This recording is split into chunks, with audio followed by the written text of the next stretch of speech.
Cher honorable, chère excellence, votre satisfaction est notre... Oji mamacita, tu te de qui de moi de nous pour toi je tire des cimasa. Vas-y mamacita, Oji mamacita, en plan ensemble je t'ai dit je t'aime à travers le mininga. Oji mamacita, tu te de qui de moi de nous pour toi je tire des cimasa. Oji mamacita, en plan ensemble je t'ai dit je t'aime à travers le mininga. Quand je pense à toi je suis pas allé, je suis BG encore. Tu t'en fous de mes reproches et de mes erreurs qui sont moches.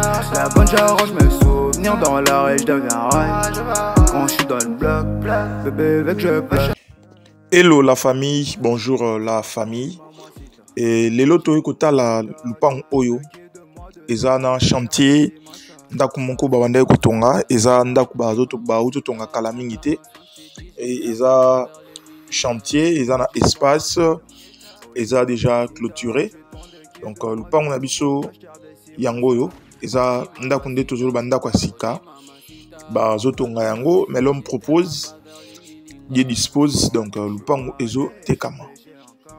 Lupango oyo eza awa na commune ya Mongafula, dans quartier CPA Mouchi, na localité ya Mboudi. Donc lupango eza musika tena makadam.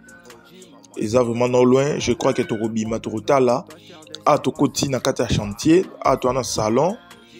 Donc ndak tolobaki eza 3 chambres, eza salon, salle à manger. Où il y a espace, il y a cuisine. Donc, le pan où on yango, yemoro aza architecte, donc à conservaki, plan P ezali, onyos a intéressé. Pour na komona plan ezali, toza wana pour na kolakisabino. A to na couloir. Où il y a toilette, il y a couloir. Pour na ba 2 chambres yabana.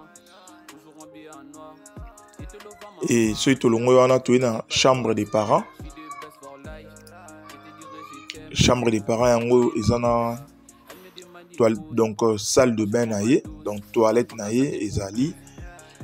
Et ils ont bien aéré, ils ont la fenêtre mi-balai. Où ils ont qui sont dans la kati, où on ne peut pas bien. Et puis, où ils ont première chambre yabana. Donc, chambre, ils ont vaste. Ils ont 2 mètres et demi sur 3. Donc, ils ont déjà la chambre très vaste. Et 3e chambre, ils ont la chambre. Ils ont presque la même dimension.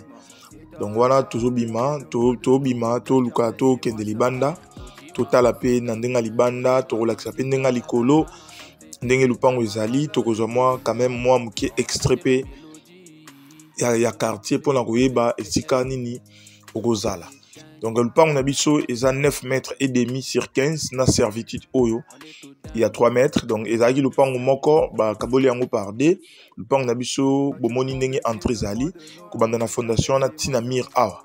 Donc OK, ti place bomona hangar wana ya rouge et kolongwa portail et kozala. Moi liboso wana parce que na droite eza le pan ya mutu mususu. Donc awa so totali bien misala o etikali eza kaka. Parce que il y a finition, comme des briques et puis kobeta batol, il y a un misala et tikali a. Donc le pan on a biso to a to mon la quartier quand même, nandenga likolo to la que ça ba voisin de bazali, donc to na quartier Moreza bien construit, quartier Moreza résidentiel, quartier Moreza vraiment très bien. Oeza que ceux qui au fandi au édiqué bana bien bana barokola kitoko. Donc, dans le baki, le pan nabiso est à 9 mètres et demi x 15, na servitude à 3 mètres sur 14. Awa, na commune ya Mongafula, na quartier CPA Mouchi, na localité ya Mboudi. Donc, le pan oyo, na moi misala etikali oyo, na calcul to salaki, misala open en sayango, il faudra au moins 5 000 ou 6 000 dollars. Yango, prix, il y a le pan oyo. Année dernière tout chacun a qui pris moi likolo mais lelo tout qui ici en mandambu lupango ezana 55 000 dollars na lobi bien lupango eza 55 000 dollars donc batongi yango bien espace aroba lupango mobibezali 1 mètre mi pandi 1 mètre na ciment liboso mupandi donc lupango etongami vraiment na ba condition moko ya bien. Et pour namba onyos baroza intéressé pour kalaming te to bima libanda to bimi déjà libanda to za na avenue to ta l'avenue et tout le monde est quand même quartier ndenge ezaleli.